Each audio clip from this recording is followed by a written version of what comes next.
Right, we're out on both streams, I think. 1 second. Start again from scratch. Love it when a plan comes together. Yeah, it's there. Just checking YouTube. Yeah, YouTube's fine. Yeah, I've got SVP back. Okay, I'm just going to go with the ident sponsor message straight away. Sorry about that, people. Yep, Technical issues. Right, here we go.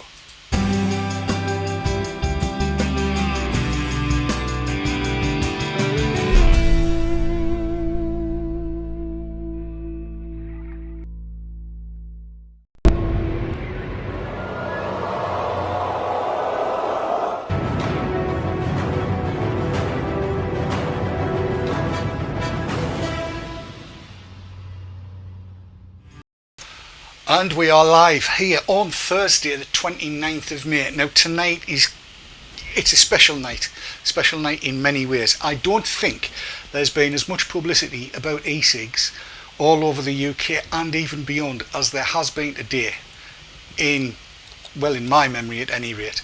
Tonight I've got three very special guests and I'm going to go at them in no particular order, starting with Sav, because if I don't I'll get thumped. The bountiful beautyliciousness, the effervescent loveliness that is Sav, is with us on, I'm here to tell you, a brand new, mega super fast, super duper, faster than mine and I hate you, internet connection. How are you doing, Sav? I'm absolutely fine. There you go. See that? That's glorious living technicolor, that is. Pin sharp, it's brilliant. In London, you are in London, aren't you, Jerry? Yep. We've got Professor Jerry Stimson, who I suspect is the leading light behind what's been going on today. And you've been talking to the world and his wife left, right and centre, haven't you? Well, I think I've done 22 radio and TV interviews in the last 24 hours, but I've saved the best till last. That's speaking to you folks. Wow, you say the nicest things, but you're only saying it because it's true. And in Boscastle, over my right-hand shoulder. Right-hand shoulder? That's not right either. Yes, over my right shoulder is Lorian. What's your surname this week, Lorian? My surname's always been the same. It's Jolly is my surname. It has been for quite a while now. Right. I thought I'd update everything so everything matches. Whoops, wrong one. That one, yes. So here we have the jolly posh bird, Lorian. You've been travelling all over as well, haven't you? Yeah, I have, but that's been all visiting family up in Huddersfield and then down through Northampton and then literally got in, I think, at 1:45, rushing around trying to get my stuff sorted. Indeed. Have you managed to keep track with what's been going on? I've done my damnedest. I've only seen text coverage today. I've not heard radio, and I've only saw one bit on the BBC. Right. In that case, we'll get Jerry to do all of his 22 interviews again. I think that's probably for the best. That way, nobody misses out on anything. Yeah. Yes, we've all been at it today. Tonight we're going to be covering, as you've probably gathered, what I'm calling the 53 Heroes letter that's gone to the World Health Organisation. We're going to be looking a little bit at Smoke-Free Southwest and what Lorian's been doing down there, because she's been getting a bit excited and doing exciting stuff with Smoke-Free Southwest. And we've got the UK National Smoking Cessation Conference coming up. It's just as well I didn't use the initials because I end up doing the alphabet. There's so many of them. And we're going to be talking about, yeah, well, you'll see, because that's a little bit exciting. And tonight, I heard this with my own ears. Cancer Research UK got all positive about e-cigs, and that's coming up right after the titles. It's cracking. It's going to be a good show. I'm going to be uplifted. So wig out, because it's that music again. Keith's not here. Back after the titles.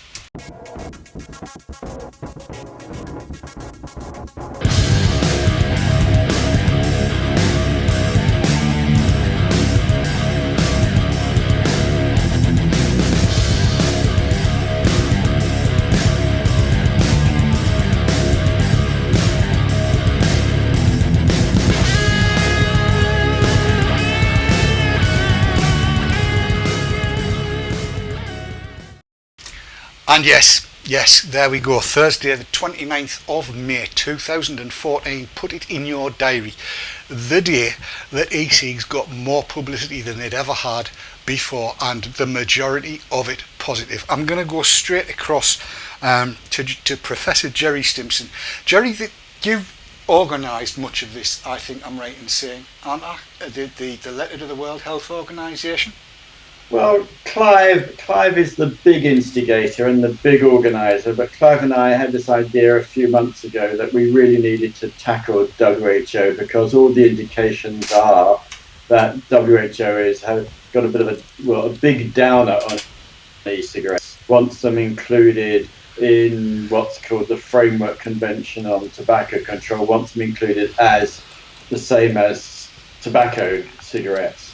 And we got wind of that through various leaked documents and other things that WHO is doing. So we thought that time to send a letter to Margaret Chan, who's the Director General of WHO, really to sort of throw a warning shot, saying, you're really in danger of getting this wrong.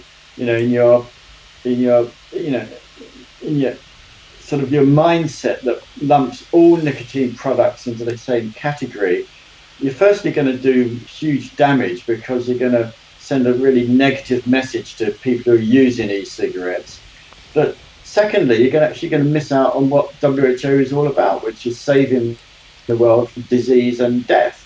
And so we've said to her, you've got to look at e-cigarettes as part of the solution and not as a problem. So anyhow, to cut a long story short, Clive's been working flat out to we drafted a letter, we worked flat out to get signatories. We got 53, good and the great, all the sort of top nicotine tobacco names around the world.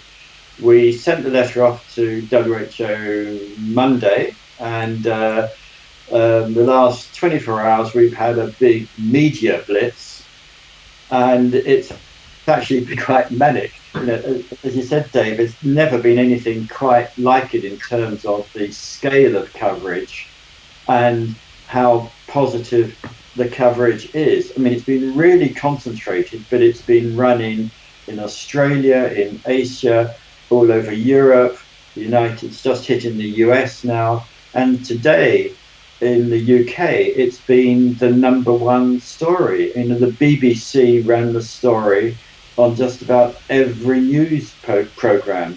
At one stage, that little red banner that goes across at the bottom of the BBC News, the banner was about the e-cig, the WHO getting it wrong story. It was on the homepage of the BBC, on the World Service, and it's still going. There's been coverage in Italy, Greece and Poland. We've had opinion pieces in newspapers. It went down well all over the place. It's actually been quite extraordinary.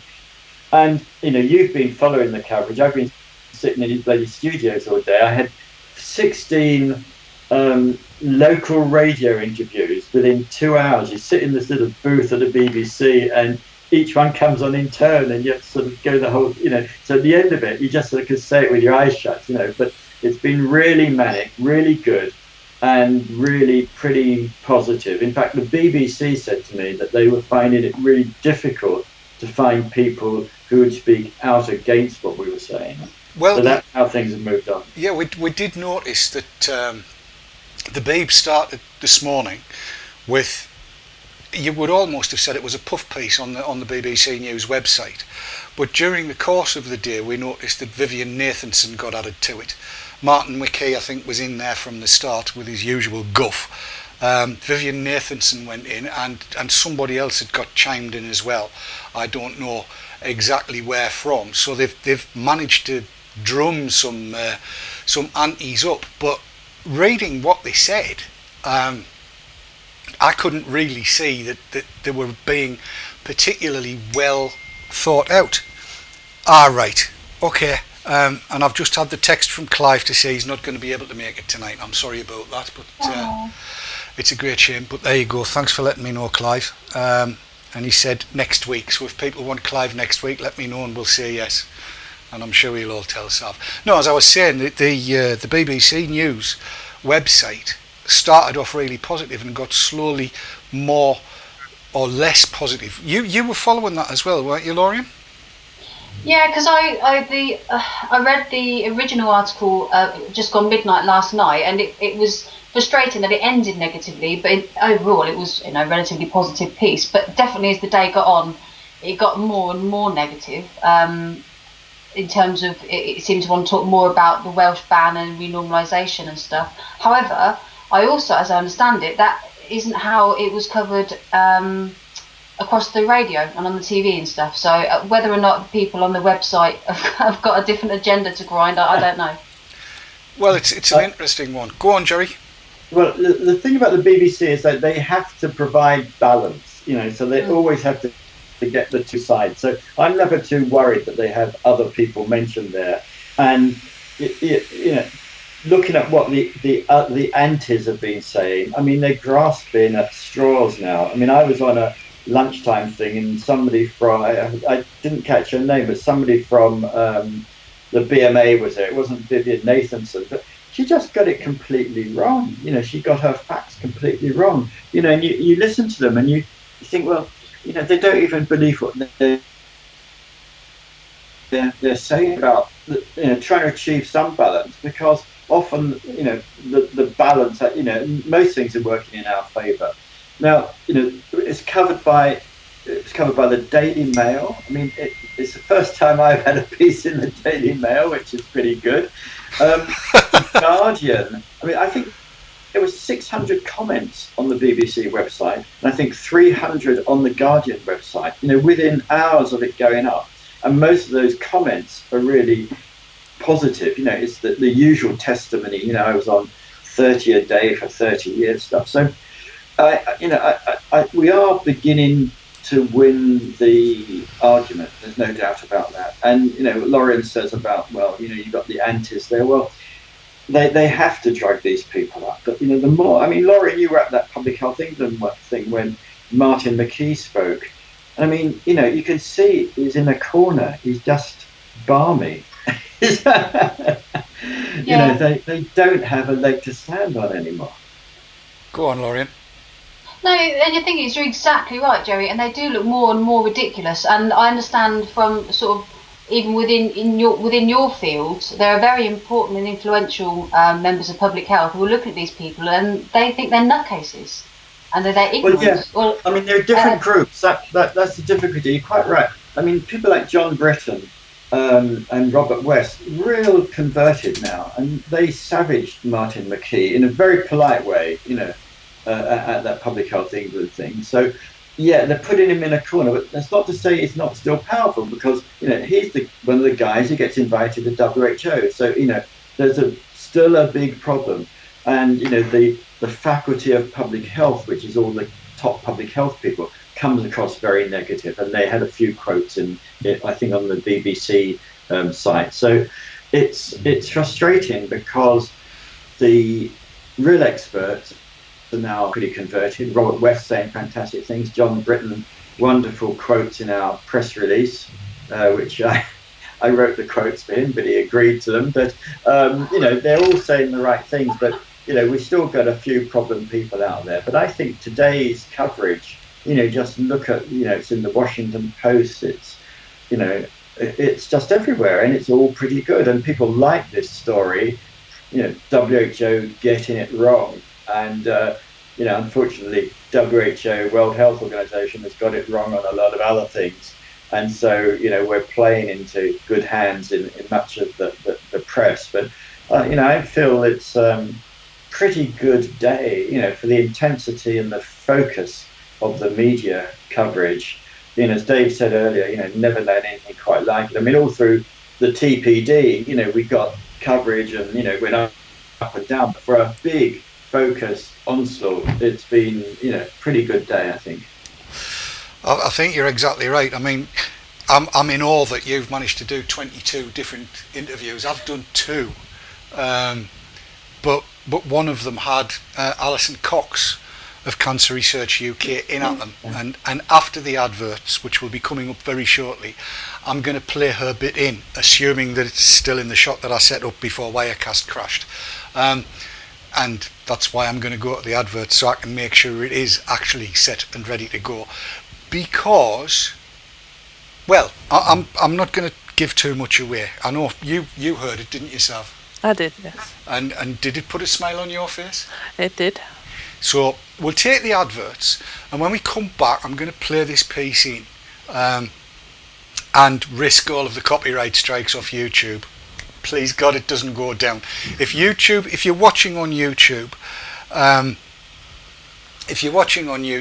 it disappears, come onto our website at www.vaportrails.tv and click the live link, because I'm going to play some BBC footage in, and it may get a copyright strike. If it does, come to the website and watch it there, and we'll do our best to get everything running as soon as possible on YouTube live thereafter. I know the team will be sitting watching it with bated breath and hoping that it doesn't go down. So we take the adverts, I'll check the shot.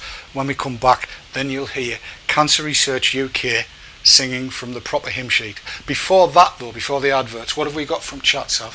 From chat, well, as you can imagine, they're incredibly hyped up and excited today. Neil Roth said, I couldn't keep up with Twitter at one point. It was madness. Good madness, mind. Disco Des says, I truly feel the tide is turning. Ridianus says, the WHO have completely forgot their own dogma.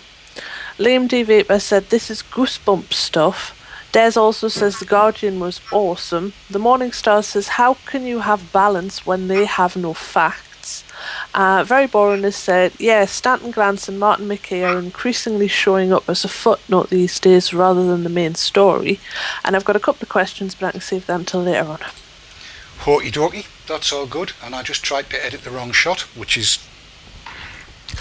I'm as confused as I can be today. We'll take the adverts back in a couple of minutes, and then we'll hear from Cancer Research UK, which will be good. Don't go anywhere.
iVapor and iVapor Elixir, based in Yorkshire, for your e-cig needs. That's ivapor.co.uk and ivapor-elixir.co.uk. iVapor and ivapor-elixir.co.uk, proud sponsors of vaportrails.tv.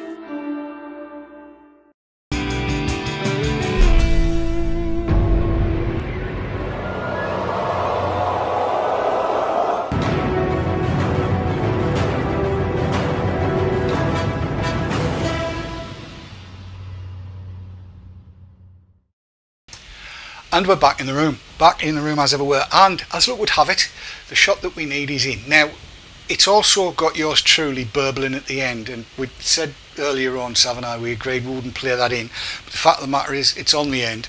I'm only on a couple of minutes, and as per usual, burbling away like a lunatic. But Alison Cox, Cancer Research UK, this was on Radio Tees this morning, on Mike Parr's show. Now, I've known Mike a long time, and he's a good lad, and he's not a walkover, he's not a pushover when it comes to interviews. He'll throw some pretty sneaky little questions in, and I thought he was quite sneaky with Alison Cox, but well, I shall leave it up to you to hear what she says. This is Cancer Research UK being positive about e-cigs. E-cigs? e-cigs. That's a whole other new method of delivery, isn't it? E-cigs. It's hard.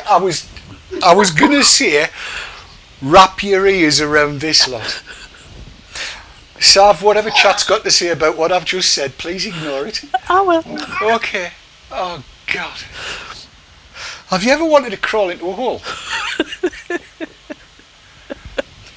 How have you managed to do 22 interviews during the course of one day, Jerry? I don't know. I can't even do 10 minutes live on screen at the minute. It was 7 o'clock till 9 o'clock, and they put you in this little studio, put headphones on, and they say they'll all come on in turn. They give you a schedule, and it's like Cornwall. I did Cornwall, actually. I don't know if it's gone out yet, Lorien, but I did Cornwall. I did West Midlands. I did Lancashire, Merseyside, and whatever, you know. It's yes. Well, I am in awe. You are a god. It's that easy. You are a god. Right, Alison Cox, Cancer Research UK, being positive. Wrap your ears around this. That's stop it, you. Oh, here she comes. Start your message with the word tease. Let's talk next to Alison Cox from Cancer Research. Alison, good morning to you. Good morning. First of all, this issue then of the £20 packet of fags, would you support that? Well, it's certainly true that increasing the price of cigarettes is a very effective measure for driving down cigarette consumption, and it's particularly effective for driving down smoking amongst young people. They're very susceptible to price increases. £20 may seem extreme, but smoking is a really deadly disease. 1 in 2 long-term smokers are going to die of smoking-related diseases. So anything that we can do that's really going to drive down the smoking rates is going to be good for the public health. And of course, the alternative to smoking cigarettes is smoking an e-cigarette, an electronic version. So where does Cancer Research stand on that? Well, we certainly see an opportunity there. I mean, the big problem, as I said, is smoking. That's what kills people, and it's the toxic cocktail of chemicals in tobacco smoke that is causing the cancer and other diseases. It's nicotine, though, that is keeping people addicted. So if people can find a safer way to get their nicotine without using tobacco smoke, then that's got to be a good thing. There are questions out there about long-term use and whether or not it's the most effective way of cutting down, but certainly the big increase in sales of e-cigarettes seems to show a real opportunity. So we have quite a positive attitude towards the opportunity, but we want to be careful about some of the risks that are out there about the way they're being marketed. Right, so if you use an e-cigarette, you're going to get your hit of nicotine. It's not going to be as high, is it? But there are other things in there as well, aren't there? They have found traces of other toxic chemicals in there, but nothing like what you're going to get when you inhale the cigarette smoke. So it's important to remember that, that there are other ways of getting nicotine, patches and gum. And the most important thing for when you're giving up smoking is to try and get some support. And the evidence shows that using the stop smoking services that are available on the NHS increases your chances of having a successful attempt at quitting by about 3 times. And that's about twice the impact of giving up with e-cigarettes. Yeah, but anybody who's a smoker will tell you it's all about habit, isn't it? It's all about that thing at the end of a meal, having to light something up or put something in your mouth at that point. And a nicotine patch isn't going to do the same job, is it? And that seems to be why e-cigarettes have taken off with such great popularity, isn't it? Because it mimics that same behaviour. So on the one hand, that's why a lot of people think that's a really great thing, because so many people are switching of their own accord to e-cigarettes, a safer way of getting your nicotine. And for others, they see a risk there that maybe that keeps you a bit too close to the habit. But time will tell. All right, good to talk to you. Alison Cox from Cancer Research. So at this point, I'm saying to you, have you any experience of using an e-cigarette, an electronic cigarette? If you have, I tried one once for 30 seconds in this studio, actually, as a part of a demonstration. Other than that, I'm not a smoker, never really have been. So I want to know whether these e-cigarettes hit the spot. Across Teesside, County Durham and North Yorkshire. Proud of where we live. BBC Tees. We're talking at the moment about whether cigarettes should go up to an astonishing £20 a packet. That's the proposal being put forward by Professor John Britton, one of the country's leading experts on smoking. He says it's the best way to stop young people, particularly, taking up the habit. Are you with him? If you're talking about it, we're talking about it. BBC Tees. Or what you could do is use an e-cigarette. David Dawn has been using them for years. Morning, David. Morning, Mike. How are you? I'm very well indeed. So does it hit the spot with you then, David? Is it any substitute for the real thing? It does now, yes, certainly. I was a 60-a-day smoker, as well you know. And having kind of got the proof of concept with what looked like a cigarette 5 years ago, I'm now using stuff that looks nothing like a cigarette and hits the spot very nicely indeed for me. It's a very, very good substitute for cigarette smoking, to the extent, actually, that over a 10-year period, I think it was, there's around about 100...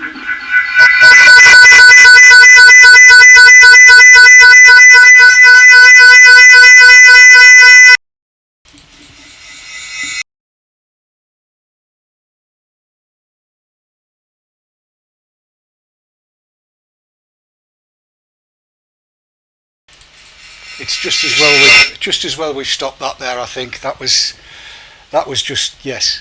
We'll not go. I do apologise about that. You didn't want to hear me anyway. Jerry, what did you make of what Alison Cox had to say there? I think that's fantastic. I mean, there's a real shift there, isn't there? You know, she's saying, fine. You know, they really moved on. I mean, it makes me wonder who we're going to fight against. I know we've got a lot of people to fight against, but there's beginning to be a big shift in the UK. And it was funny when Clive and I were putting this letter together to WHO, we had a number of people who we asked and we thought, you know, they're not going to say yes. And they were going to say, yes, we'll sign up to that. And we thought, hang on, the letter can't be tough enough if we're getting all these people on board. So, you know, I think that's good. You know, I mean, it's what we've been waiting for. You know, you just have to keep on battering at these people, keep on putting the arguments forward, and, you know, they're going to come around. And I think that's really good. I hope that's, I don't know who Alison Cox is, but I hope that's reflected higher up in CR UK. And, you know, there's a lot of influences there. I mean, Robert West is important in the CR UK, and, you know, following the evidence as Robert does.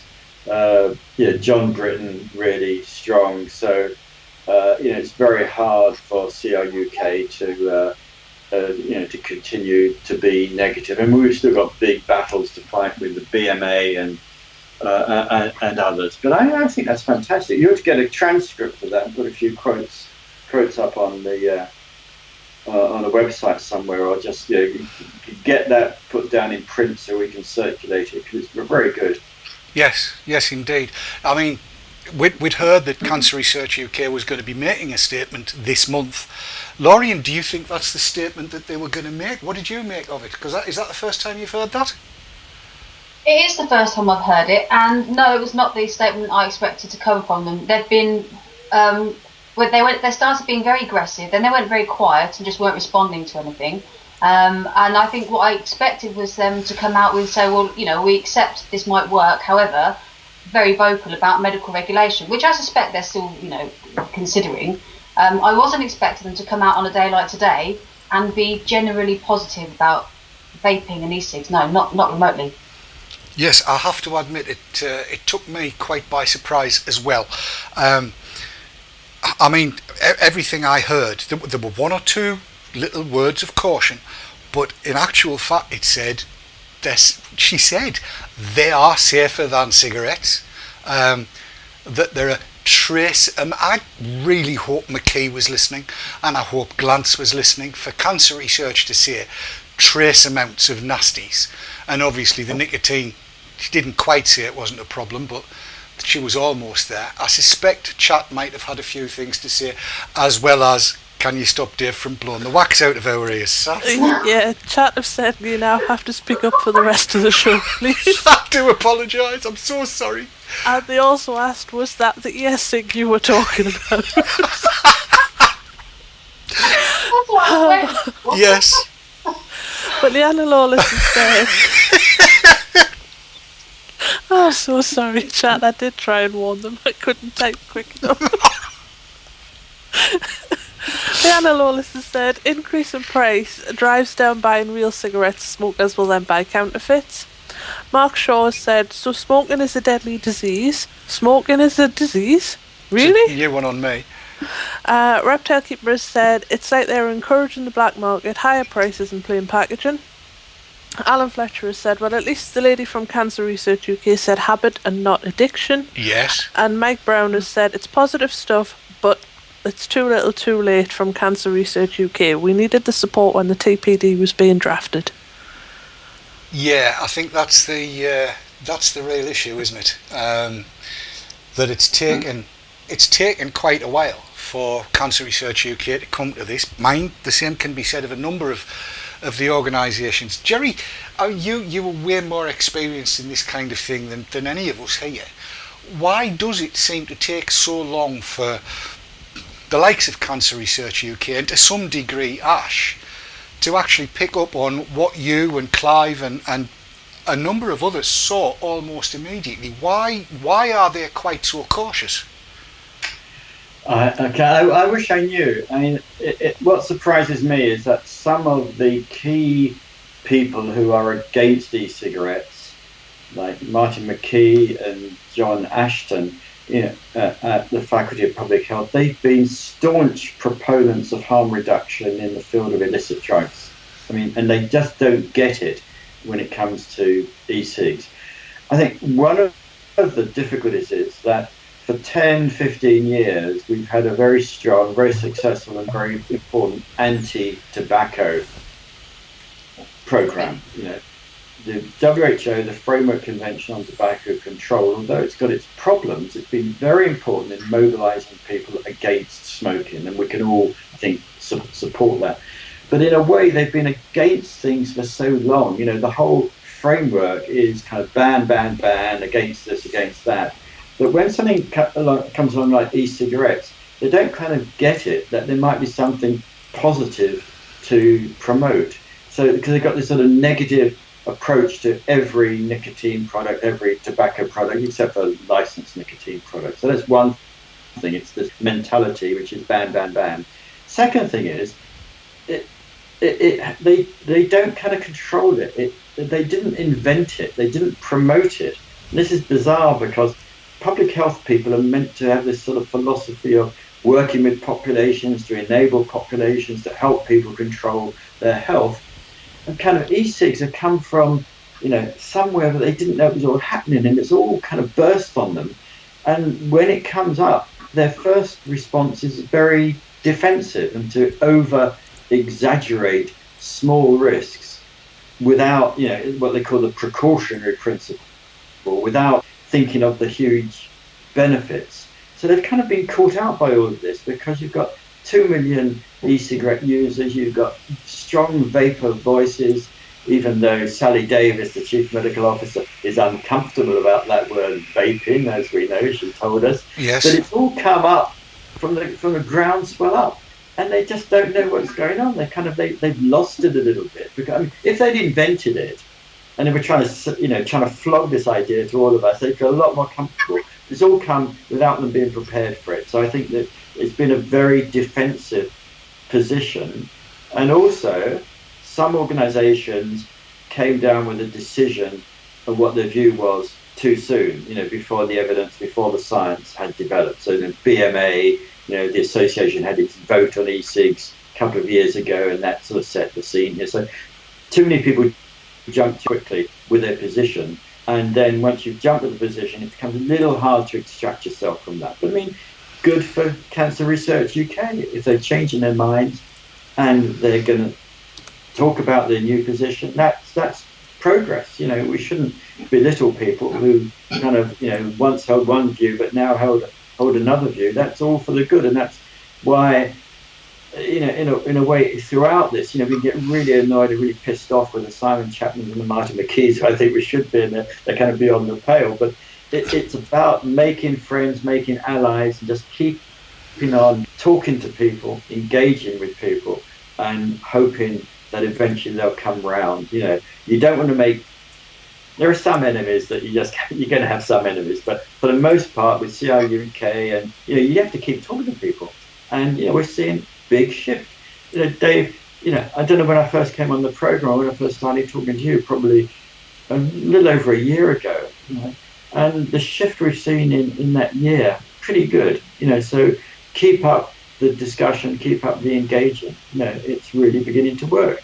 And you get invited to Public Health England. Lorien comes to Public Health England. You're recognised now as kind of, you've been co-opted. You're part of that discussion group. Not everybody agrees on everything that's being said, but it's beginning to work. You get in a voice, which is important. Indeed, and that kind of segues on to a piece of information that Sav has about Wales, because we know the situation in Wales is dire, to say the least, with this numpty Mark Drakeford, and we'll get some opinions on him a little later, I think, but engagement is the key word. So Sav, it is over to you, for I know you have the words in front of you, and patently I'm not capable of doing it tonight. Yes, I got a message from Ridley the Man earlier on. Well, it was actually yesterday. And he says, I would like to inform VTTV that a public gathering on Wednesday the 11th of June at the Welsh Assembly in Cardiff for all vapers, particularly Welsh vapers, to voice their views at the idiotic Welsh Government proposals for banning vaping inside public spaces. The gathering is planned to coincide with the First Minister's and Health Minister's questions at the Welsh Assembly.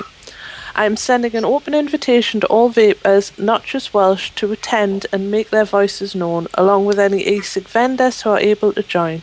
I am also inviting Assembly members to have a chat with us on the day, and yes, this includes the Health Minister, Mark Drakeford. He's asked if it can be announced on the show. Done. The more vapers, the better. He wants a rough idea of numbers as soon as possible, and there's an event page that's been set up on Facebook, which I will drop into the chat now. There you go. So that's happening in Wales, and I would exhort you, if you are anywhere close to the Principality, get over there. If you're not close and you've got some time off, get over there. The more the merrier. Now, neither Lorien nor I can make that, because that coincides with the travelling day for the UK National Smoking Cessation Conference, to which she and I and Jerry are invited, along with Sarah Jakes and Oliver Kershaw, and I assume one or two other people. And we're going to have a little bit of a natter about that after the break. But before we go there, good Lord, Sav, what are you using? That's fair, right? It's been sitting unattended for 3 months and it works like a charm. It's great. I was going to say, have we anything more from chat, but I'd be surprised if you could see your screen through that lot. I have a few bits and bobs from chat, yes. Leanna Lawless has said, no, she already said that. Sorry. Disco Death has said, we've succeeded in getting ASH, the WHO and Cancer Research UK to admit that e-cigs are safer, and now what we need to do is try and get e-cigs removed from the TPD. It will be hard, but it is doable. Look how far we've come. To which Yoda said, if EFVI is embraced in the way that it actually needs to be, then a change in the TPD is actually more than doable. It's realistic. And Moonlit has said, even if it has come late, it's more positivity to encourage the general public to accept e-cigs, which increases support even more. And Whip It Up asked, will any of this positive stuff help cut back the effects of the TPD? Well, that's an interesting question, isn't it? Whether or not we can actually mitigate the fullest and worst effects of the TPD in implementation in the UK. My feeling is that it's possible. Having spoken to a number of people, the same people that Lorien's spoken to at Public Health England, I don't know about you, and Jerry was there as well, but I got the feeling that there was a groundswell of, hang on a minute, I think we've grabbed the wrong end of the stick on this. There were one or two that were what I refer to as McKee groupies, but the bulk of the people that were there, I think, saw the real potential and everything that's there. So much so, in fact, that Posh Bird here, Lorien, was invited down to Smoke Free South West, as well as the UK NSCCC. So we'll take some adverts, and when we come back, I'm gagging to know what happened there, because I've heard little snippets, but I haven't had the full story, and I can see the look in her eyes now. I'll show you them, because I know how. I press that button, look at that smile on that face. That's what you call a happy bunny, that is. So I get the feeling something positive happened down there, and we know that there's positive things happening at UK NSCCC PQRSTU. But after the adverts.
And we are back in the room. And as I said before the break, Lorien has been to Smoke Free South West.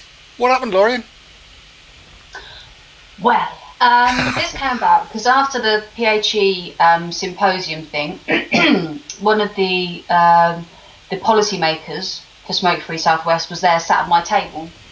And when we were all clearing away to go off to the next session, she stopped me and wanted to have a chat. The first thing she asked was whether I was associated with the tobacco industry or anything. That's still very much the forefront of these people's minds. The bottom line is, because we were able to be among these people, and whenever any of us are put in this situation, we're eloquent, we know our stuff, and they're impressed by that. So she asked if I would come down to take part in this meeting for Smoke Free South West tobacco commissioners, to give another side to the argument. So I had a few emails with her. It also turned out that Johnson & Johnson were there presenting a new scheme that they're putting into practice at the end of June. So I went down. There was only about 10 of us there. It was actually a very small meeting. I didn't realise how small. So it was literally the decision makers for Devon and Cornwall and the whole of the South West. They were very friendly. They were very supportive. The Johnson & Johnson lady was very nervous. That's my phone ringing. It's all good tonight, isn't it? Thank you. It won't stop. Sorry.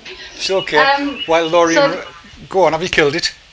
Right, yeah, it's done. So, yeah, the Johnson & Johnson lady, basically Johnson & Johnson are starting a new campaign starting the end of June to target the 2/3 of e-cig users that are unhappy. I don't think she was very pleased that I was in the room, to be honest, but hey-ho. She basically, they're going to target the 2/3 of users that are e-cig users that aren't happy, in order to get them through the doors for smoking cessation services. There's no more products that they've already got or anything at all. So I pointed out to her that it's potentially inappropriate and unethical, because if you look at Robert West's figures, those 2/3, and Ash's figures, sorry, those 2/3 aren't actually unhappy necessarily, and they're much more likely to quit smoking given that they've cut down. And is it appropriate for them to undermine nicotine use and e-cig use?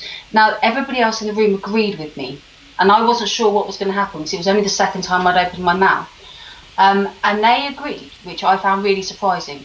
They weren't that impressed with Johnson & Johnson's campaign and the idea behind it, and they're going to be running TV ads at the end of June. She was very cagey as well on whether they're going to get into e-cigs. And one of the commissioners did ask her, well, actually, don't you think you ought to be telling people not to buy your products over the counter? Which I found a remarkable statement to come from them. Hang on, just hold the bus there, Ned. Smoke Free Southwest said to Johnson & Johnson that perhaps they should be advising people not to buy J&J stop smoking, quit smoking products over the counter. That's exactly what it said. Is that because, as Robert West has shown, they don't work without support? I think, this is the thread with all of this. Yeah, support works. Of course it's going to work. The product is almost irrelevant once you've got a good support. If, as a smoker, that's what you want. And yeah, West has now been so vocal, and as has Britain, that OTC NRT has no effect without support. So yeah, to hear that in that little closed room was quite, I did sort of bow my head and have a little snigger to myself.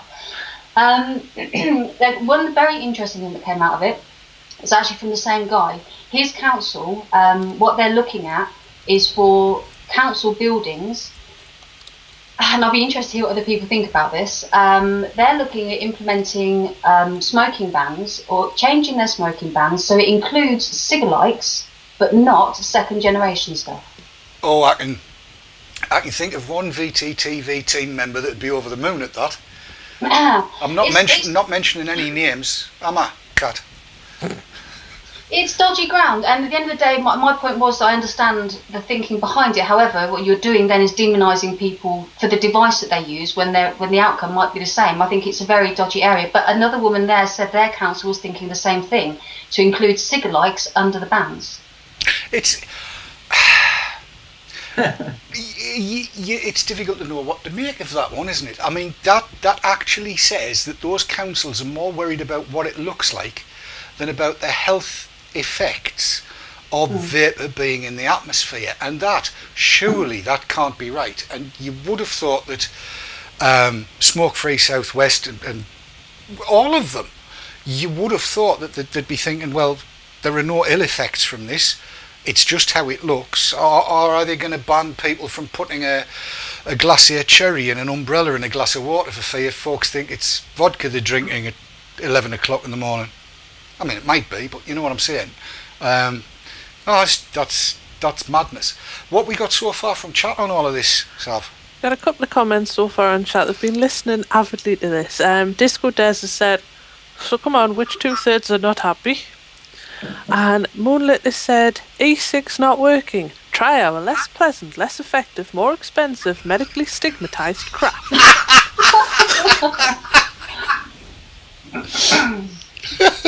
I like that one. So do I. That's all we've got from chat at the minute. The rest of it, again, I can't read out. I see. Well done, chat. I like it when you type things in that Sav daren't read out. It does seem that we're gaining traction here, that we're actually getting to talk to the people that we need to talk to inform them correctly about what's going on, which is something of a sea change, I think. And in conversation with Kat and Sav, was it yesterday? It was Tuesday. I've lost track of the days. We were saying that we probably need to be getting with what used to be Smoke Free North East is now known as Fresh, probably in the person of Ilse Rutter, and see if we can't replicate what's been going on with Lorien down in the southwest with Smoke Free Southwest. And I think it's eminently worthwhile making approaches to all of these folks to see if we can get to talk to them. Now, of course, on the 12th and 13th of June, next month in other words, fortnight today in fact it starts, the UK National Smoking Cessation Conference is going on. As I said earlier on, Jerry will be there, I'll be there, Lorien will be there, Sarah Jakes will be there, Oliver Kershaw will be there, and probably, I think John Diver's going to be there as well from the NNA, which seems like not a bad team to me. But this came out of Louise Ross, who got hold of the UK NSCC Yes, and said, "You ain't got any vapors going. How does that work?" So we got invited to go, and Lorian's been handling most of this, haven't you? Because they get on very well, and so then there was going to be the vapors panel, but it's gone even further than that now, hasn't it, Lorian? Yes, it has. I got an email while I was away from Andy McEwen. Now, Andy McEwen is the executive director of the National Centre for Smoking Cessation and Training, the NCSCT. They're the people who McRobbie wrote the document for, which, if anybody's seen, it's this one, for advice to smoking cessation services. So he's bigwig, and he's a really nice guy as well. I've been talking to him about various things. Had an email from him saying, "Well, look, do you want exhibition space?" And he's offered us, it's his conference really, he has offered us actual exhibition space for free for the 2 days, so we can either have a tabletop with kit on and stuff, or we can have, he recommends having a few comfy chairs so that people can come and find us and sit down and chat with us and talk to us between in coffee breaks, and talk to us, giving us a space at the UKNSCC. Jerry, what do you make of that? I think that's great. I mean, this conference has been a hard one to crack, but I mean, it's great. We've got the panel, great. We have the exhibition. You know, we're beginning to push on a door which is readily opening. So I think that's really great. Couldn't be better. Yes, I have to admit, when Lorian hinted at it and said don't tell anybody because it's not confirmed yet, I was like busting a gut to let the world and his wife know.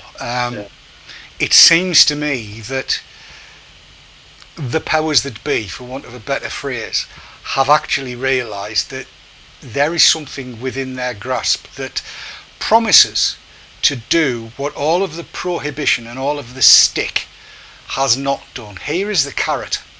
And it's a carrot that people are choosing to nibble at. They're choosing to reward themselves. And from tobacco control's perspective, I find it very difficult to understand how anybody can look at e-cigs in all of their serried ranks and glory, and Lord knows there's plenty of them out there.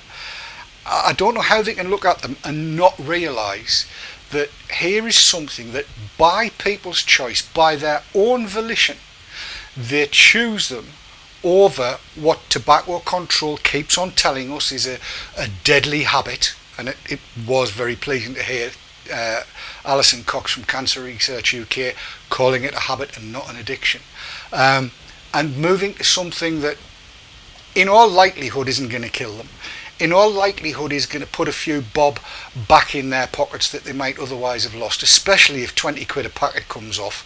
And just to allay anybody's doubts, I for one do not agree with that on any level, and for a variety of reasons. The counterfeiting thing is one, the other is it's just bloody ridiculous. It's an impingement on everybody's human rights, I feel. It's money making for the sake of it.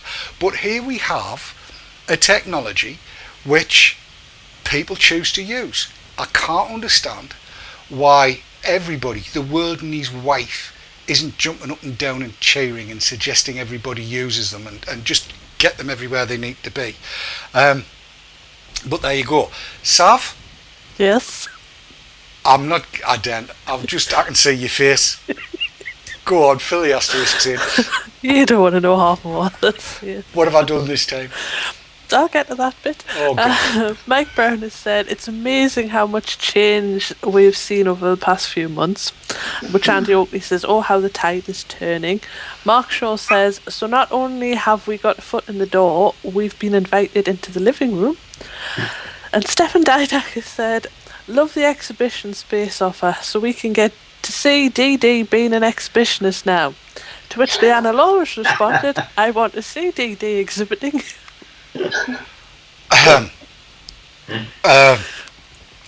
Was that the end of the sentence? It kind of went downhill from there.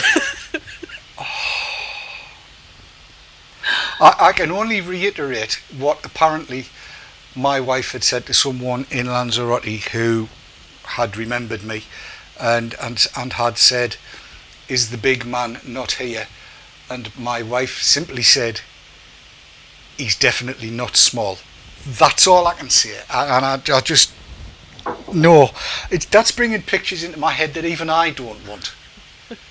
Have you got the mind bleach handy? Yep, always do. Probably just as well. We're going to have a slight change to the usual kind of end of the show routine tonight.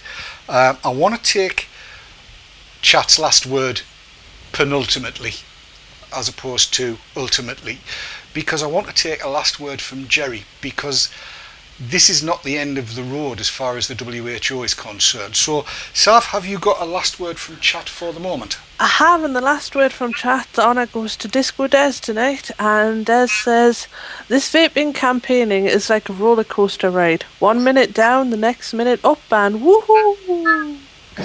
It's definitely that. It's definitely that. Lorien, before I go to Jerry, do you have anything that you need to share that I might have forgotten? Because I can't read what I wrote. No, the only thing I would say is there are very powerful people who, unlike Jerry and Clive and John and Ron Britton and Robert West, can't be very loud and brash about all of this, but really support us. And they realise that a way to make a change is by getting us in front of the people who so far refuse to talk to us. And that our ability to talk to people is a massive strength. Yes, I would agree. Yeah, agree. And Jerry, it's well, we've got to keep up the pressure on WHO. This letter is just the first stage of a campaign, and Clive and I haven't really had much time to think this through, but. We've got WHO is a very difficult body to deal with. It's not like writing to MEPs or tweeting to MEPs or whatever. It's very distant. So we've got to think about the next steps. And I know I bang on about this, about the need for organisations, and being working to help set up the new Nicotine Alliance. We need those associations. We need those organisations, because part of the next step is for vaping organisations to get together and to write their letter to WHO. Now let's think that through a little bit more, but the European vaping organisations, the North American ones, need to do something to that. I think as one of the many things we're going to do next, need to get the voice of the consumer through to WHO. And there's a lot of strings we can pull about WHO's commitment to engaging with populations, helping people to take control of their life. It's all there in the WHO language. So let's think about how that might happen. So organising is going to be more and more important. And as a final plug, we've got the Global Forum on Nicotine coming up in Warsaw in June, where we've got, I think, 25 vapors from about 8 or 10 countries coming so far. So, that is going to be an opportunity to get people from different countries together to strategize. So let's think through how over the next few months we can keep up the pressure on WHO. Indeed.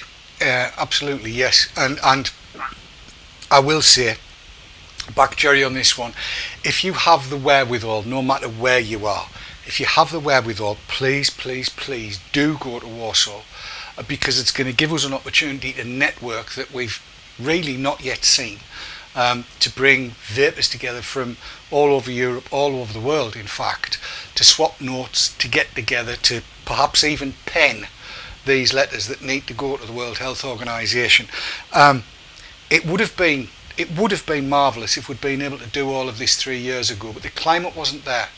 We're now in a position, I think, where we can make a difference.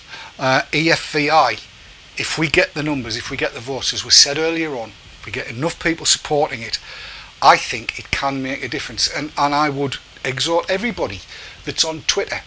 Apparently, Martin Callanan, who, as I said last week, has supported us from day one, he has not been ruled out as being the UK's commissioner, and I think it would be a damn good idea if he was. Use the hashtag #YesWeCallanan, all as one word, #YesWeCallanan, and let's see if we can't get him there. Bring some pressure. Let's get that trending if we can.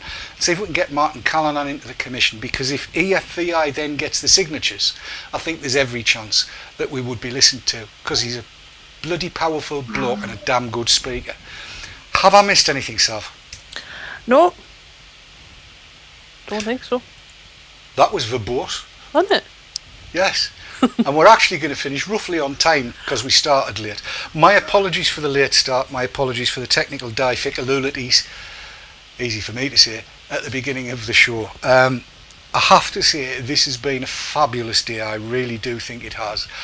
I'm over the moon to have seen e-cigs gaining so much positive publicity, and it's all down to the absentee Clive, who I hope everything's going well for him where he's at the moment. I know he's very busy doing important stuff. And from Jerry and from the 51 other experts who signed up, all of that. And I'm going to be trying to get a few of those on VT Talk over the coming weeks and months. And certainly a lot of them will be doing VT Talk on the Friday of the Global Nicotine Forum, because we're going to do a live show from Poland. And I'm crossing my fingers for that one, because if I can't make it work in the studio, I've got no chance out in the wild.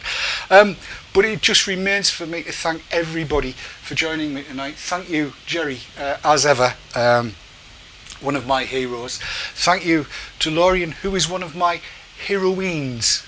You've got to pronounce that so carefully these days. You can't say heroine anymore, can you? No, probably not. No, probably not. And as ever, thank you to the effervescent loveliness that is Sav, with her incredibly fast internet. Also to the backroom team, who I know has been on standby and helping Sav out a lot, as they always do, and ready to bail me out if it all went. I take it the YouTube channel didn't go. It didn't seem to go, no. Woohoo! There's a woohoo! It's been absolutely fantabulous. I've had a whale of a time tonight, even though my nerves have been somewhat frayed and jangled.